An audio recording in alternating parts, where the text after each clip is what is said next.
So in today's video, it's just you, me, and a Pontiac Fiero.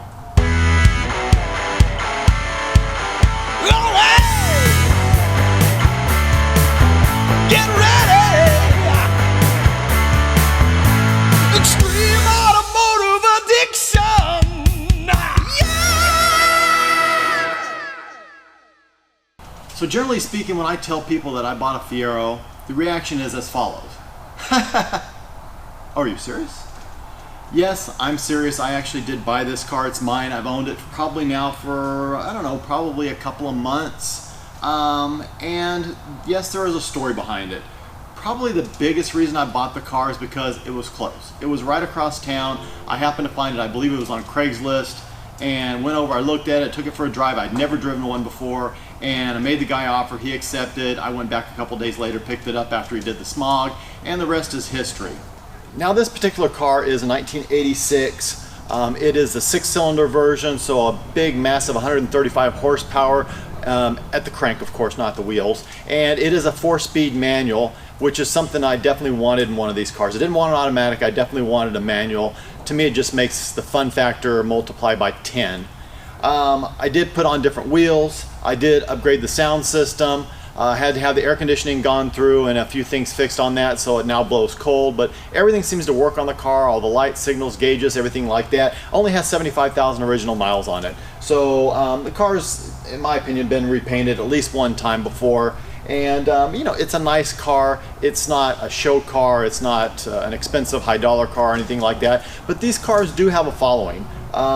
You know, for those of you that know, it's a mid-engine design, only made for a few years in the 80s.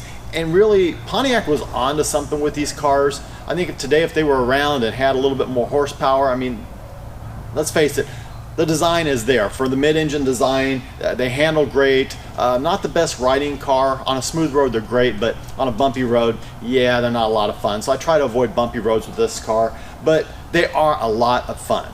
So as you can see, mid-engine design, basically identical to the new C8 Corvette. I mean, put another 300 horsepower in here, and this thing would probably smoke the Corvette.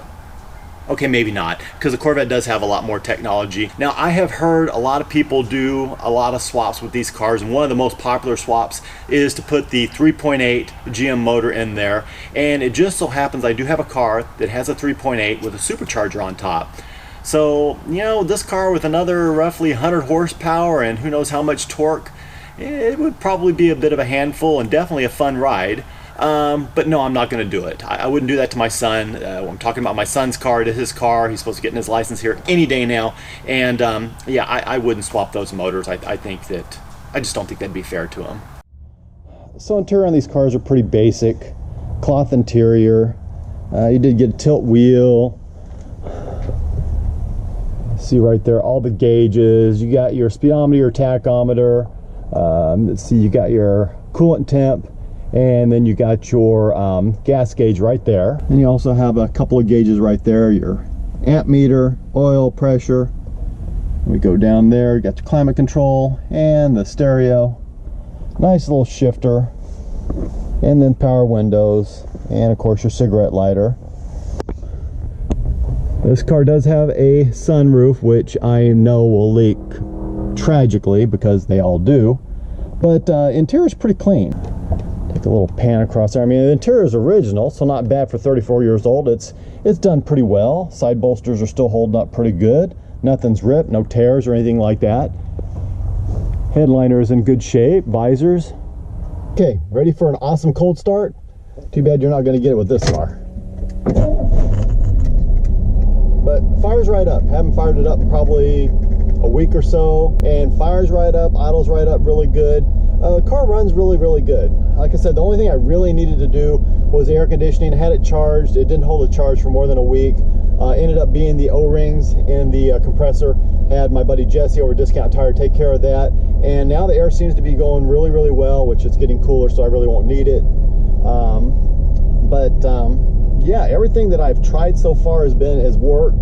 The only quirk that it has, sometimes it does this, sometimes it doesn't. When I hit the turn signals stock is also the same stock with the wipers, and so the wipers will do their one little swipe really quick. A lot of GMs do that. It's a little quirk. It's probably just a wiring glitch. but it doesn't do it all the time, and it doesn't bother me that much. Okay, so on the road, obviously I live in a county with very rough roads, so I'm going to try to avoid those, because this thing, down roads like this that are fairly smooth, it rides very nicely. You get some bumps and you really know you've got some bumps. But this car, it's not fast. There's nothing really horribly unique about it in the sense that, you know, compared to today's vehicles, but you got to think that this is a 34-year-old vehicle. Or is it 44 years old? It's 34 years old. So what it was back in the 80s was actually a pretty respectable performing, riding, driving sports car. And it really is. It's a blast to drive. I didn't realize it'd be this much fun, but it really is a lot of fun. You know, that being said, is it a forever car? No, it's not a forever car. It'll go down the road someday to somebody else. But I want to enjoy it for a little while. I just want to kind of drive this car and have fun with it. Now, at about 55 or 60, you start getting a lot of wind noise. You can hear it whistling. You probably can hear it through the camera. So, I mean, we're doing about 65 right now, and that's what you get. But I expect that. Probably wouldn't hurt to go through and replace all the window rubbers and gaskets and everything like that. I'm not worried about it. I'm not going to drive in inclement weather, and the wind noise really doesn't bother me that bad. But you might ask, why a Fiero? Truthfully, I've always thought they were cool little cars, and I thought about owning one for a long time. But back in high school, senior year, I had my truck, of course, and at the time it was a 3-speed on the column, 373 rear gears. You know, it was maybe 250 horsepower, 350 in it. But there was a girl that had a Fiero, and I know it was a GT. I don't know if it was an automatic or if it was a manual transmission. But we were going home, and it was a long stretch of road, and I saw her up in the distance, so, you know, I jumped on it and got up behind her. And about the time I got up behind her, she stepped into her car, so I stepped back into my truck. And I'll tell you, she wasn't pulling away, but I wasn't catching her. And I thought, you know what? A little car, 6-cylinder, that's pretty impressive. And ever since then, I thought they were kind of cool cars. Like I said, this is just a lot of fun to drive. It's fun to go through the gears. I like where this gear shift is. It's just a nice position. A lot of them are lower. This one's kind of nice. It works really well. Resting my arm here, just rolling it through the gears. And the funny thing is, a couple of buddies I've let drive this car so far, it started out with, why'd you get a Fiero? They came back after driving it going, okay, I get it. It's fun. It's a blast. It's kind of neat. And they kind of think it's just a cool little quirky car, which that's exactly what it is. It's a cool little quirky car. Okay, I'll take you down the freeway real quick. And I kind of wish this car would have been a 5-speed. That would have been, I think, a little bit more enjoyable. A little lower first, and definitely that overdrive. But this 4-speed's not bad. It's pretty tall geared, so it's not horribly fast. I mean, this is about it getting on the freeway. I'm into it. We're up to 60 already.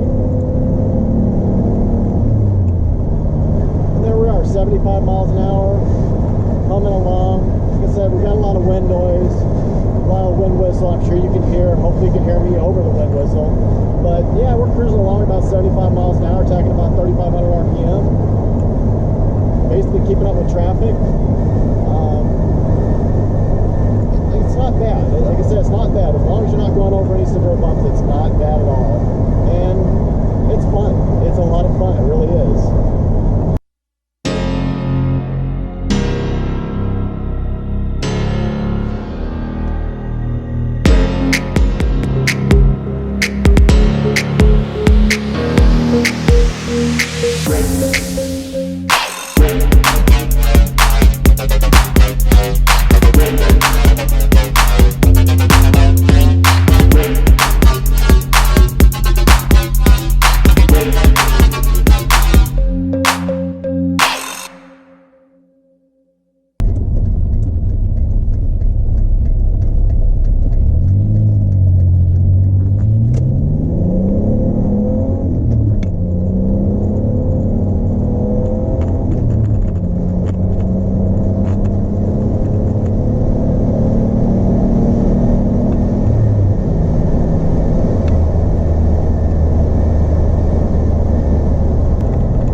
fast.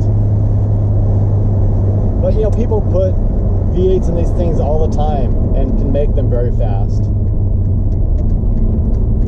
Now here's the only quirk about this car. When I took it for a test drive, I was like, how do you get in reverse? I could see the little pattern there, but like, how do you get in reverse? And it takes a certain finesse, and this is it. Pops right in there, no problem. Now, I don't know if that's kind of the way they were built or it's just specific to this one. Maybe you Fiero owners out there can tell me. But the car shifts great. Clutch feels good. I think the guy said that he actually did a new clutch on it here recently, right before I got it. So, you know, everything seems pretty good. Everything seems pretty well sorted out now. And yeah, I like the car. It's a lot of fun to drive. More than likely, it'll hang around for a while.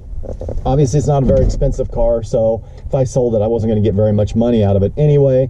My plan is once everything kind of gets back to normal, this will mostly sit over at the workshop. Eddie can use it to go get parts and things like that, and then every now and then I'll go over and get it and maybe drive it for a couple of days here and there, play around with it a little bit, but it really is a lot of fun. Now, I know a lot of cars come and go very, very quickly. You know me, you guys know the way I work, and but then there are cars that I get that I think I'm only going to keep it for a short amount of time. I just want to own it for a while and get rid of it, and I am keeping longer. The Lightning is a good example of that. I've had the Lightning 3 times longer than I thought I was going to. My Turbo Regal, I had it a lot longer than I expected to be honest. And so, you know, this one could be another one too. I don't know. I actually have a couple of buddies that have hit me up and told me that they'd be interested if I were to go sell it.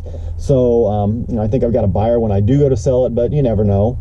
I do think that putting the rims on this car really did bring it out, because it came originally with 14-inch rims, and these rims really do think that they made it look so much better, so much more sportier. Decreased the ride a little bit, but you know what? Sometimes we have to give that up for the look, right? We want the look. So at any rate, I'm going to end this video now. I hope you guys enjoyed it. If you did, don't forget to like, share, and subscribe. As always, P.O. Box, Instagram, Venmo, all that good stuff's going to be in the description below. As always, God bless. Take care. Have an absolutely amazing day.